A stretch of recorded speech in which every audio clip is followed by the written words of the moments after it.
This guy's so popular over in his home country of Japan that whenever he wins a race, Greenlight will make a diecast for him.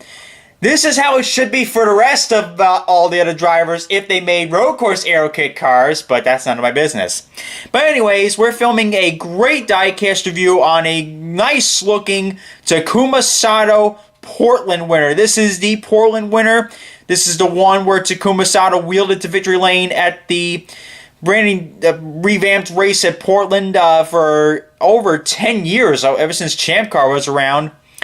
The IndyCar series has been absent from the Portland International Raceway. In fact, the last race they had hosted there for IndyCar racing was the Champ Car race back in 2007. I believe Bourdais won that race. Well, that was a shocker, probably, if Bourdais won that race. Anyways, this is a... In fact, we also got OriginalBigBry with us. How you doing, Brian? That's me. What's the two? Yeah. I'm doing fairly well. I'm excited to do this review with you of Derek Lewis's favorite driver. It is Derek's favorite driver. Let me put it a little closer to the mic so people can hear you, actually. So let's see. Let's see if people can hear you very loud and clear. Don't want to open up the disk drive, Rob. Oh, and don't want to do that. That's gonna cause some problems. That will cause some problems. Yep, and now the movie's gonna play probably. So this is gonna be wonderful. You get to see the Beatles 8 days a week play during my video. No, I'll turn it off as soon as it loads. But anyways, this is a really nice looking diecast. I mean, we got a nice looking box here. I mean, I love the box design. I mean, Brian, these Greenlight IndyCar packaging deals, I mean, they do a fantastic job as far as race wins are concerned. I mean, they just go all out with the packaging here. Yeah, their packaging is very unique. I mean, my God, I mean, well, what more can you say about Greenlight? I mean, they already made, pretty damn good near perfect diecast. Well, I don't say near perfect because, really wish they had one of their kids, but heck, when it comes to the diecast, they really good. But the packaging looks really nice. I mean, I wish they made road course aero kit cars. That would be just wonderful. And if they really make road course aero kit cars, they can theoretically make all the race winners pretty much. But I guess the CEO Greenlight's kind of convinced that only the Super Speedway aero kit, the one that runs the Indy 500, will sell well. But guess what? A lot of diehard IndyCar fans want road course aero kit cars, and that's just something that. And plus, if they. You're right, if they get a retail line like the Authentics do, because Greenlight has a retail line with Target. So that they can sell them at local Targets and Walmarts and just have people buy the rest of the cars. Like the good old days when Hot Wheels had the licensing for IndyCar, I guess. Ooh, those were great days. Those were great days, but I must say, we're going to take this car out. Oh, this seems to come out nicely. Here it is. A beauty. Look at that. A nice looking Takuma Sato car. Let's pull this sucker out. If I can actually get her out. Let's try to get her out without breaking her. Interesting, Rob, is that Greenlight, we've had every single Takuma Sato car race win produced. Well, like I said at the intro of the video, that's because this guy is so popular in his home country of Japan that whenever he wins a race or whenever excuse Greenlight can find to make a diecast of his, they will make it. And I'm complimenting Greenlight as is, and the tires are all screwed up on this car. Oopsie. Oopsie. Even Greenlight has their problems. We'll admit that, okay? Yeah, they're not perfect. In fact, these wheels aren't perfect. Let's see if I can pop them back into place here. Doesn't look like I could. But oh well, at least I took this car out of the box.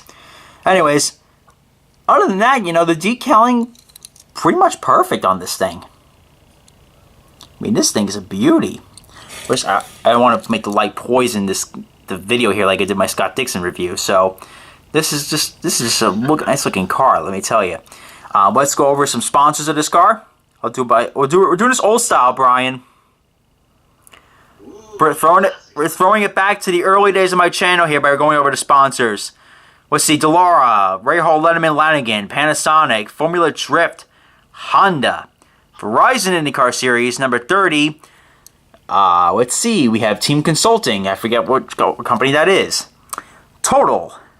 on the side. Let's get this thing in focus here. And we also got some sponsors right behind the tire. We can't really read them. With You Japan, I'm glad Takuma Sato still has that decal on there. That's still from the 2011 tsunami. Since 2011, he's had that logo on there.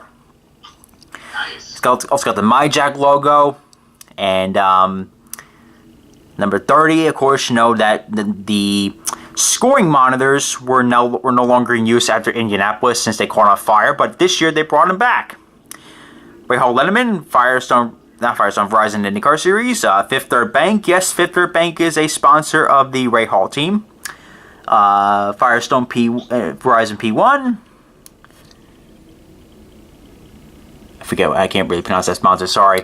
Panasonic, Honda, and a tiny number 30 because this is produced on a oval air kit. So tiny. I can almost tell the wheels kind of bent out of shape here. That's why the tires bent out of shape.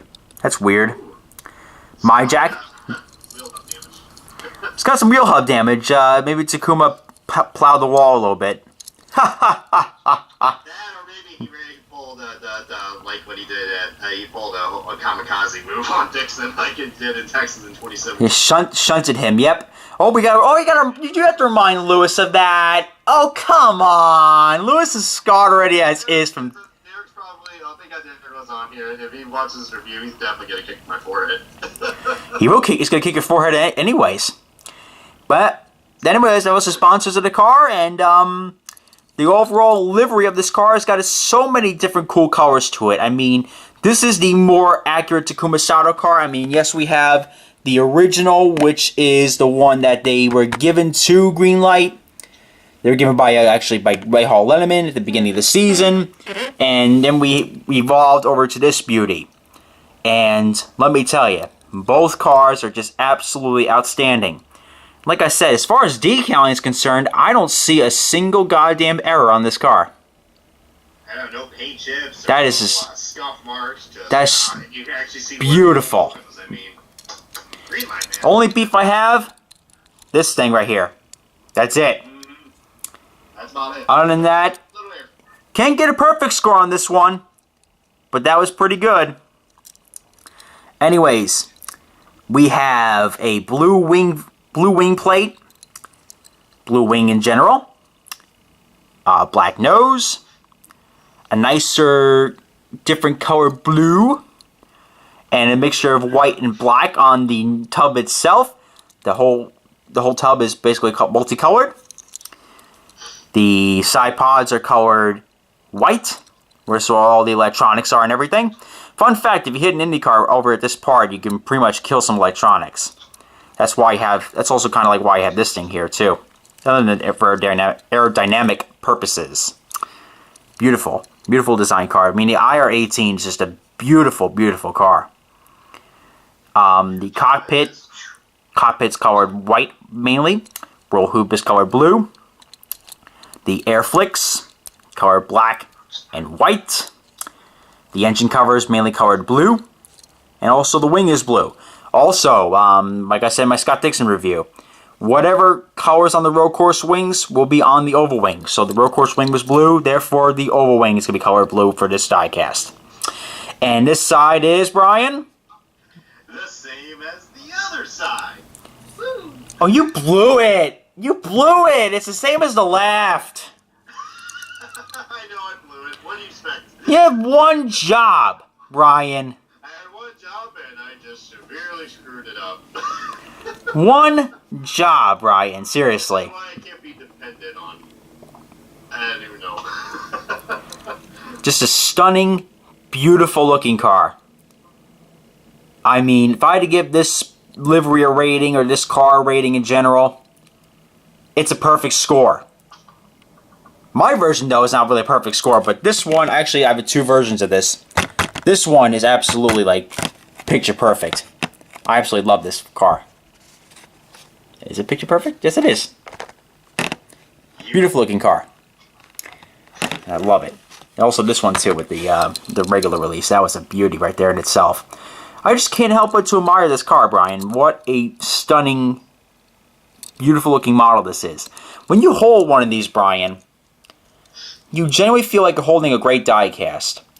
And Yeah, fun fact, they're definitely worth $10. actually the one I paid for for the Justin Newgarden car without shipping, it was $695. What? That's a steal, man. $695 for 2019 IndyCar Diecast.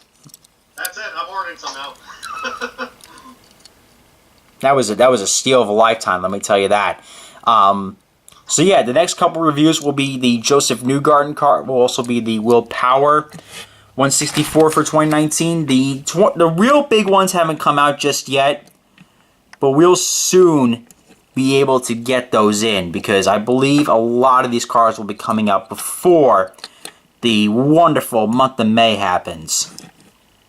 And let me tell you, this is the earliest I've seen Indy cars come out, and once these cars dry up, they're gone.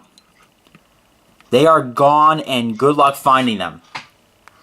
So if you are, Get them while you can, guys. so if you're like a moderate Takuma Sato fan, or you like Takuma, you were at Portland, get it while you're at it. Get it while it's hot. It's gonna be a rare car eventually, guys. It's worth it. Because good luck finding the Long Beach winner. How many Long Beach winners have you seen recently? I mean, well, I haven't seen any, honestly. I've seen a few from Gutswear, but they dried up very quickly, like that. Remember the re-release of Ryan Hunter-Reay's 2012 championship car at Indianapolis and how quickly that dried out after the 500 was over with? Oh yeah, I remember that. I was like, hey, I needed that car, and thank God I got it because it literally went off the shelves like crazy. It was a Lids exclusive, and when Lids opened it up, because I think Lids did their inventory, and they were like, "Oh crap, we have box loads of these Ryan Hunter-Reay cars we haven't sold yet." So they just shipped them off to my IMS in 2015, I believe it was, or 16. Was it 16 or 15? I want to say 15 because I think they had some at the Gutswear trailer at Pocono too. That's where I got mine. Oh, okay, yes, it must have been 15 probably then. Yeah, you're right. So 2015, 3 years after the championship, they re-released the car, and it just wound up selling out immediately. So I think Takuma Sato's Portland winner, along like with his Long Beach winner, more so is Indy 500 winner still kind of available in some places, not a lot, but I think this one's going to be the one that's going to be the hot seller because it is such a beautiful looking car. I mean, the red tires, the IR-18 car itself, and of course the Ray Hall Letterman car is just so beautiful. The livery itself is amazing. What a stunning looking car. Anyways, we got some cool videos coming up. We're going to do some middle of next week because by the time Thursday comes, I'll be in Sebring, Florida. Yeah. Be sitting in nice 80-degree weather while everybody's freezing their butts off. Comment, like, and subscribe. And this is Race Day 2011 reminding you to join the fight to stop bullying. It gets better. And all the Diecast kid is saying is give peace a chance. But also we will do one other outro. On behalf of Original Big Bry and myself, I hope we pass the audition.